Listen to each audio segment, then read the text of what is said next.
to the Filmcast review of Wicked, new film by Jon M. available right now in theaters. I'm going to read the plot summary from IMDb. Elphaba, a misunderstood young woman because of her green skin, and Glinda, a popular girl, become friends at Shiz University in the Land of Oz.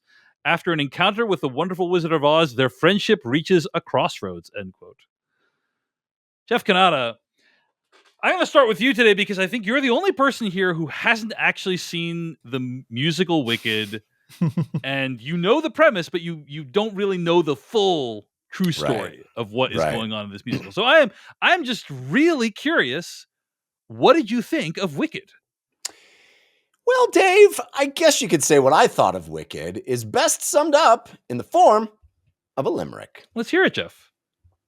The visuals set it apart, and the leads are both great from the start. This movie explains more than courage or brains. What we want from our wizards is heart. Oh, nice. Movie wizards in this case. You're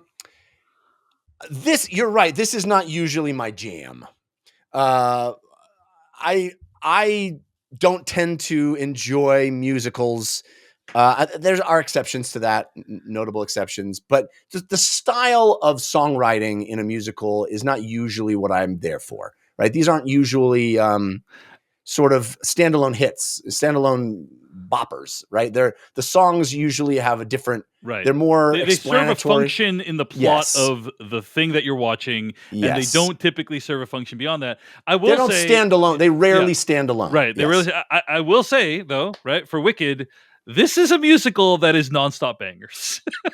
I disagree with that. Okay, all right, that's fair. I think the music is great, and what I was leading up to is this movie is sort of undeniably great, right?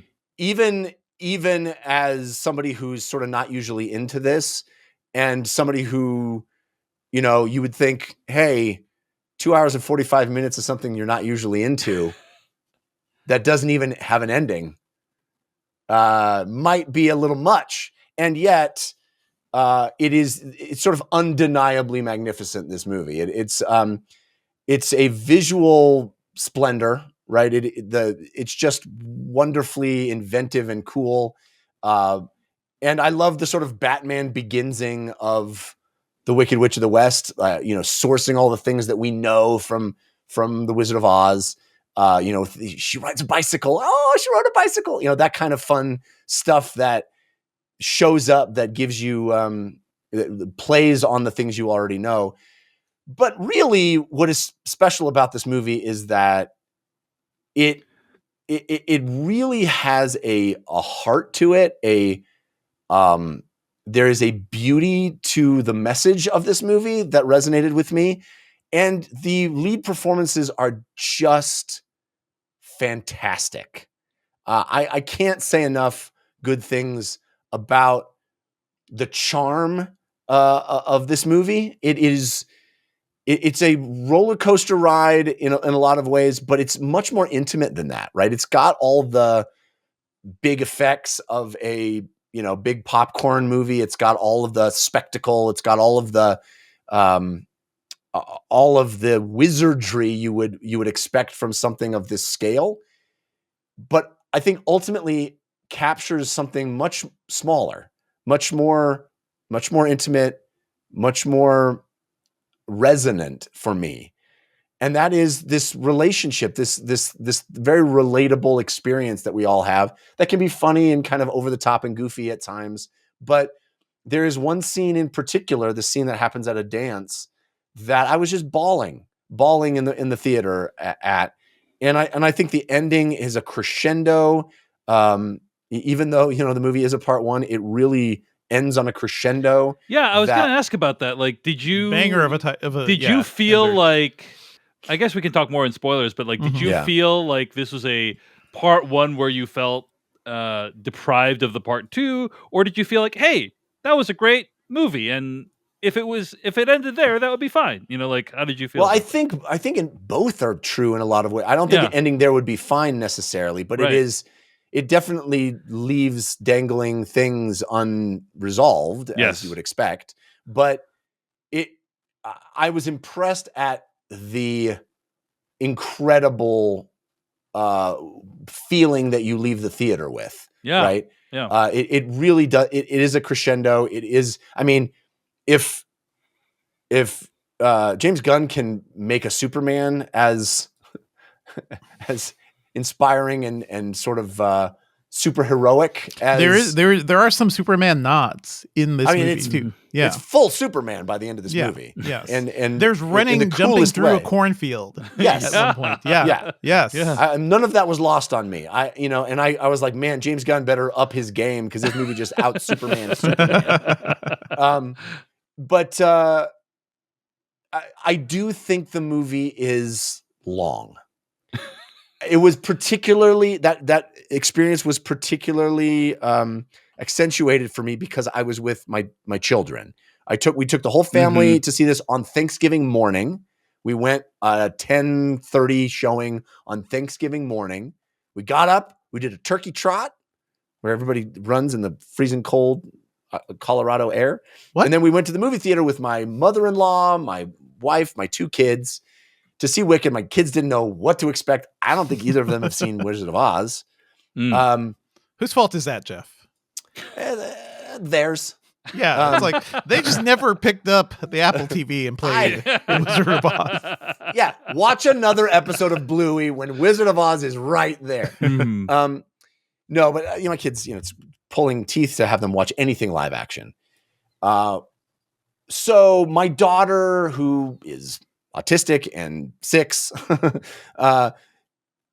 was pretty squirmy by the end, right? She got a little squirmy. I had to pick her up and put her in my lap. It was a long time to ask young kids to be in the theater. And I don't know if this movie is necessarily targeted at young kids, but I think it's great for young kids. And I think it could have benefited from trimming 20, 25, 30 minutes.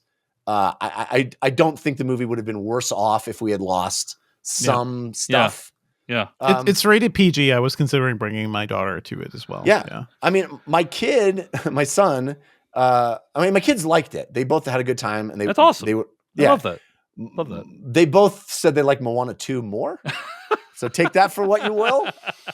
But I think it's clear, Jeff, that this movie is a much better film than Moana 2. Yes, and my wife absolutely loved it. My mother-in-law absolutely loved it. I mean, this is a sort of a home run experience at the theater. And while I do think it's a lot to ask to carve out 3 hours of your life with trailers for this movie, it really delivers. And again, I want to reiterate what it delivers for me was that emotional through line. That it is a powerfully packed emotional experience and one that I think is important and beautiful and of our time in a lot of ways, and just squeezes something out of a staid and tired old trope that I think feels refreshing and exciting and beautiful. So I really liked Wicked a lot. Wonderful. Devindra, so curious what you thought of this movie. Devindra did not want to watch this movie. Let's put that out there. Devindra almost... We had so many better options. Devindra very gamely played along, but I'm like, first of all, the reviews have been excellent. It's a cultural phenomenon. I think we should talk about it. Devindra played along. Thank you, Devindra. What did you think of the actual movie? So, I thought this movie defied the gravity of my expectations. Woo! There was a lot going against it, like you, Jeff. Like, a big musical. Not really my thing. I have seen the musical, so I'm like, I know this. I've heard the songs. I get it. We get it. We get it. The witches sing, okay? The witches sing. There's a backstory. Who's the real evil witch? That's all. It was a really interesting concept. And, the book and everything. Like, I remember, when the book initially came out and just the idea, I was like, that's interesting that you can take, a really firm, the way we think of a character and kind of change it a little bit and give more backstory and give more sympathy to the ostensible villain to the story. So I always found that compelling. I saw the Broadway show not with Idina Menzel, not with the big lead. So it was fine. It was perfectly fine. I have no real attachment to the Oz stories or anything really, but I cannot deny the craft in this movie. Jon Chu does not phone it in. There's one complaint I'd say is it has a real digital sheen to it, which I think looks gross and is kind of unfortunate because there's a lot of great. Yeah, go ahead. it's especially rough compared to the vivid Technicolor of the Yes. original Wizard of Oz. There was clarity Yeah, in the original movie. It's very deliberate decision by John Chu. Like he's seen Wizard of Oz. He knows what it is. He deliberately chose to shoot in a desaturated way. And the goal was to make it more quote unquote realistic. Like the Wizard of Oz is more dreamlike, whereas Wicked is more like it's a world that you can see yourself in. Like that's kind of the goal. It's not a decision that I would have made, but I'm not an award-winning filmmaker who's making $1 billion. And here's the thing: we know John Chu can make like big musicals and glorious color movies too. Like I'm thinking of like In the Heights and Crazy Rich Asians and everything too. Like he knows how to do this. It's like a very like almost like dreamlike style to this movie too. I'd say. I don't know. The thing is, there are a lot of great practical elements in this film. I think the sets look fantastic. There's a set that involves like moving clock thingies, the library that is just incredible. Like once I saw that, costume design. Costume design. It's going to win an Academy Award for costume design. The way people look, the way creatures look, all pretty fantastic. I tend to go into a lot of movies, with like the action film mentality. I was like, be cool if there was a shootout or some sort of big fight scene here. And we go into that library. I'm like, oh, John Chu's gonna make a meal of this like rotating library with the wheels, and he did. He accomplished what I expected him to. So I cannot deny like the level of craft in terms of the filmmaking, the choreography, the dance work. Cynthia Erivo, an actress we all love, but I remember seeing her for the first time in Widows and being like, who is this? Who is this person who can like run down the street and make me feel like I am running along with her? Like I'm just fully on board with her. Then we saw her in Bad Times at the El Royale, movie we should all be talking about more. So she was the best part of The Outsider. I wish we got to see more of that character. So I am fully on board with everything Cynthia Erivo does, and she is incredible here. Like she is unstoppable, both because she makes us feel for Elphaba as a character. It's a little cartoonish how much everybody in this world hates her. A world where animals talk. You've got talking animals, and a green lady is what you're. Yeah, that's weird. That's weird. That to me, that was a little much, but even that's kind of like worked into what this movie is really about. Ariana Grande is great. Like Ariana Grande for me exists as a name. It's like that's a really cool name, Ariana Grande. No music, her like kid TV work, whatever. I'm not a part of that at all. But she's really impressive to me here as like a mean girl, essentially, and she really relishes that role. Jeff Goldblum doing his thing, of course. But this movie does a good job of selling Elphaba as somebody who is just like always ostracized. And that makes her really relatable, for many reasons. Like I find myself thinking of like, oh yeah, I don't know. Maybe it only happens in movies where you like walk into a party, everybody goes quiet, or walk into a room and like that happens. That's happened to me. I'm like, don't feel too welcome here. This doesn't feel it's not like a fun place to walk into. So I kind of understand that feeling. There's a scene that I think you're referring to, Jeff, which takes place in complete silence. And it's just purely Cynthia Erivo doing her thing, like really owning her character and trying to make a statement. Like I think is fantastic. I love so much of this movie. It is probably a little too long, but I did not feel it. I'm not the sort of person that will sit there and like hold I don't mind having to like run to the bathroom if I have to during a long movie. So I don't typically like feel the pressure there. The songs are all I'm not all the songs are a hit for me, but I think this is a great movie for the moment because what it's ultimately about, like it is the Oz story. It's about an all powerful leader who's lying to citizens and is like, finding a scapegoat for the problems going on in his kingdom. And like, oh, what a fun thing Literally to educate kids on right now. And to prepare them for it. It's like baby's first little anti-fascist movie. That's literally what it is. So it's like, okay, kids, get your, be ready. Jeff, be ready to fight. Now, by the way? I did. Yeah. It took me a second, but yes, the literal scapegoat. Yeah, literal scapegoat. Literal scapegoat. Devindra, I'm so pleased that you like this movie because Devindra was not excited about seeing it. I mean, I didn't think I was going to hate it. It's just I was not excited to see it. Yeah. That's all. I'll say a few things. First of all, the entire Wicked musical, if you go see it on Broadway or wherever, is 2 hours and 45 minutes long. That includes a 15-minute intermission. Yeah. So this is just the first act. Yeah, this movie is 2 hours and 40 minutes long. Well, there's a lot of the book. Well, that's in yeah, here that's too, right. yeah. So people are asking like, well, what's all the extra time? And it's like it's more time spent developing people's relationships at Shiz University. That's what most of this movie is, and I think it's largely successful. I think this is possibly one of the best movie musicals ever, perhaps the best movie musical ever. There's like some Singing in the Rain says what? I was gonna say that's the thing is like you got to go back like 50 years plus to get something as good as Singing in the Rain. I agree. Okay, probably I mean, can't. the original Wizard of Oz is pretty. The original up Wizard there, of too. Oz. I agree. Okay, that's okay. How about the best movie musical of the last 50 years? Is You that guys cool? liked West Side Story a lot. Okay, Like I I did. liked West Side This Story. is, in my opinion, this is the better. new West Side Story. Yeah. Yeah, this is better than. I mean, Mhm. Spielberg obviously super great, but like I think just in terms of the pure spectacle and enjoyment, I really loved Wicked. And the thing I'll just emphasize, I agree with everything you guys have said. First of all, I think audiences love seeing something real, and like I know there's some amazing visual effects in this movie. I'm not downplaying that at all, but it is also clear that they got dozens of people together to like learn these elaborately choreographed dances, and they built these massive sets and did all this stuff to make it feel like, hey, it's people getting together on these big elaborate sets dressed in This is elaborate not costumes, AI dancing. bullshit. This is not CG. And again, there is CG, there is visual effects, but like the core thing that you're watching is something real people did, and I think Yes. audiences respond to that in a way that is very powerful. We're seeing that at the box office right now. And the other thing I'll just say, Ariana Grande, amazing comedic performance. So But good. Cynthia Erivo is a generational talent. Like this is a Give her her Oscar now. It is Yeah. rare.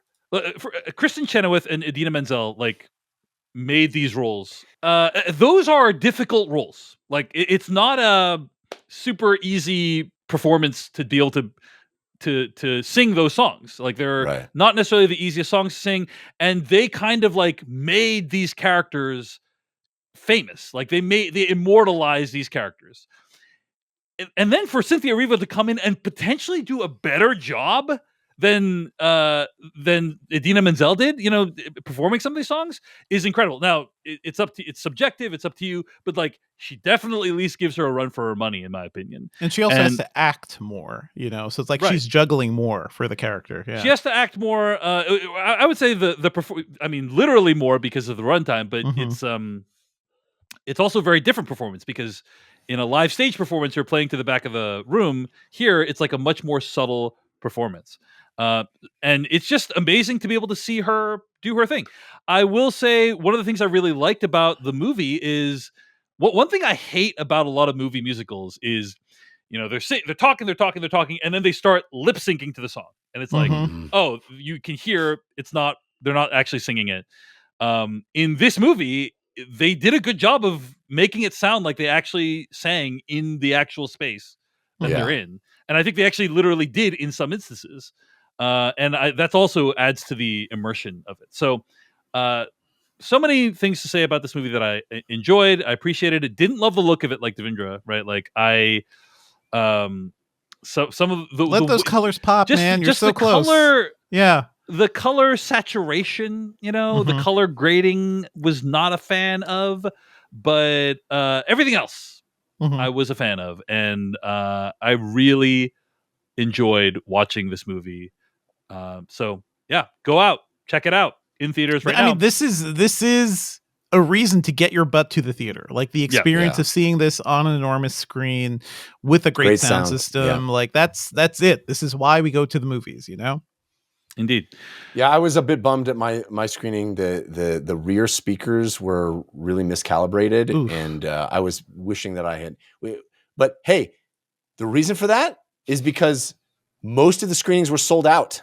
Wow. And so we couldn't go into the Dolby Atmos theater because it was sold out. So I had to use the regular digital theater at my multiplex, and the sound was not as great. It's still a great experience seeing it, but really worth seeing this with great sound. Specifically, these moments of crescendo that just like envelop you in the auditory experience. Yeah. Really worth The it. final song is just like tremendous. Like that is where it kind of goes full Superman. It's just beautiful. I will tell you that I watched the movie and felt like the audio level was not in a good place. It didn't feel loud enough for what like I couldn't. For instance, the first two songs I could barely understand. John Chu was on. Yeah, he was on social John Chu media, has right? posted on X saying, "Tell your movie theater to turn it up to a 7.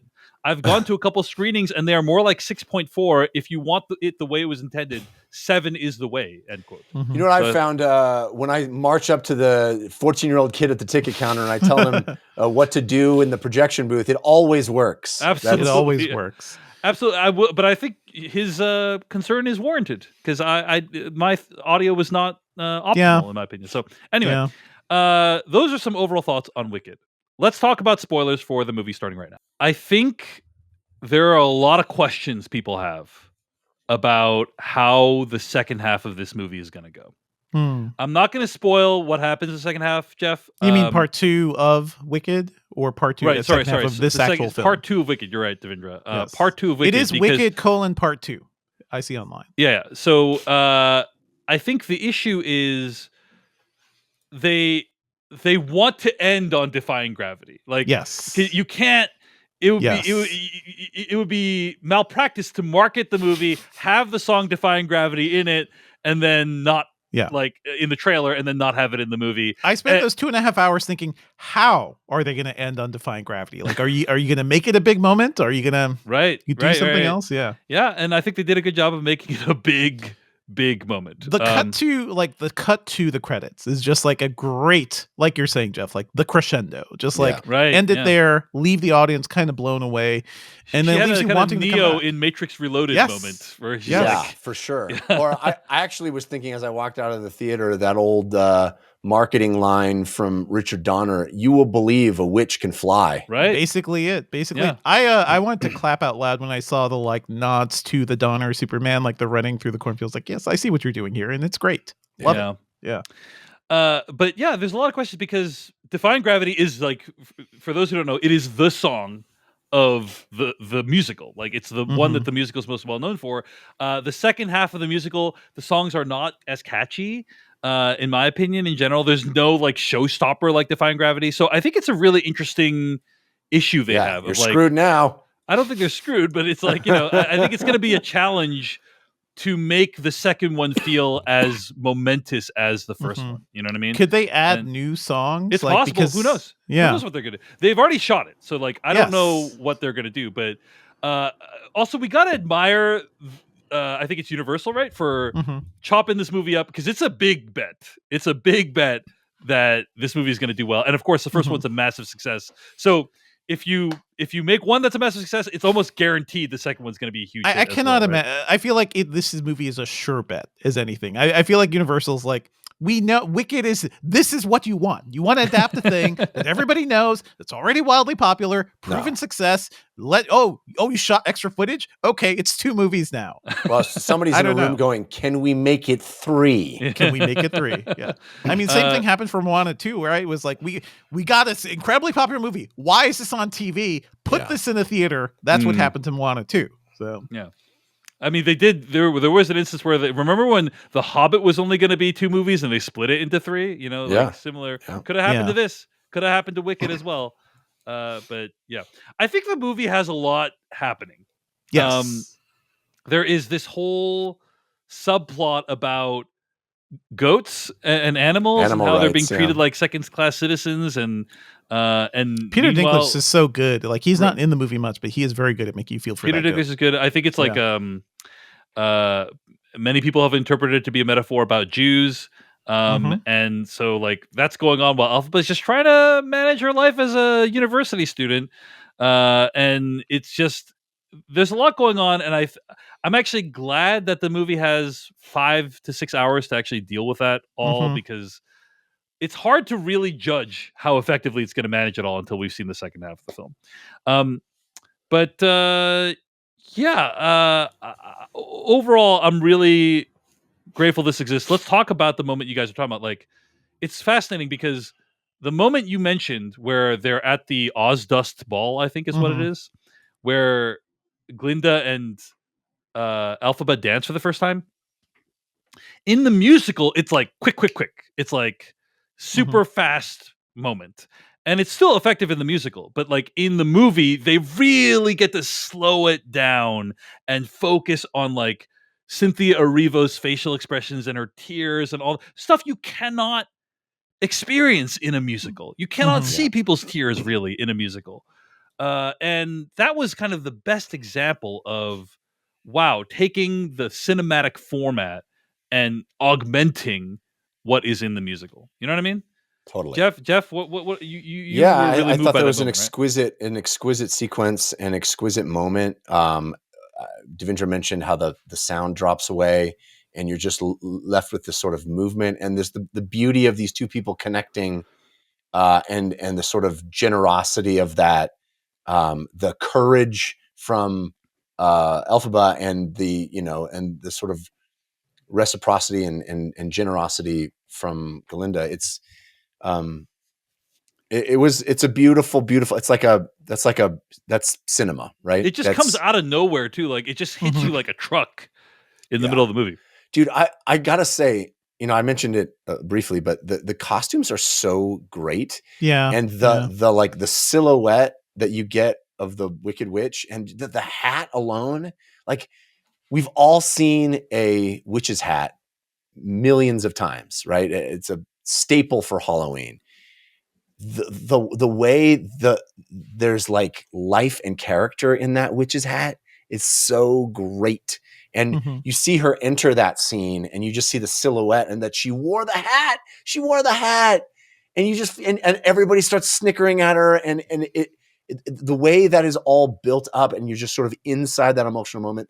Like, yes, the time that Chu takes to allow that all to settle on the audience, it's beautiful. It's beautiful. I mean, guys, this week I watched a prequel where a villain who fights for an oppressed species has a sympathetic backstory, shows how they met and split from their best friend, and also shows how they learned to levitate a coin and fly, and also where they got their iconic hat. But enough about X-Men First Class. Let's get back to our conversation about Wicked. Wait, who has an iconic hat? Magneto, dude. Come on. It's a helmet. It's Iconic hat. Yes. Everybody knows. That is a letterbox list from Jammy Who 21. FY. So there's so many things we could have done. We could have done Gladiator 2. I saw a movie about an outcast trying to defeat a corrupt emperor. Yeah. Anyway, we could have done Harry Potter for that matter. Could have done it all. Wow. All right. Any other thoughts? I mean, good movie. Good movie. Yeah, good movie. I like it. It was nice, as we mentioned, Kristen Chenoweth and Idina Menzel. It was awesome seeing them kind of like hand their roles off in a way to the. They get a moment to shine, which is lovely, and you really see them together. I love Kristen Chenoweth. I just ever since Pushing Daisies, like seriously, I absolutely adore her, and they both. There's a moment where that really brief moment where they push back the new stars, and it's like very. I loved it. I love the levels pointed. That is playing. Yeah, definitely. Yeah. I love how so the opening scene is Galinda telling the story of how Elphaba came to be and was born. I kind of love how the movie's not even trying to hide, like it was like no it's Jeff Goldblum singing to her mother. Green is a very key point of that whole thing. And then at the end he's like, I would love to treat you like a child, like a daughter. It was Jeff Goldblum's voice was identifiable. Okay, Jeff Kanata, yes. I am curious, right? Like, you presumably don't know where the story ends, correct? Correct. Like you don't know like how it ties into Wizard of Oz exactly.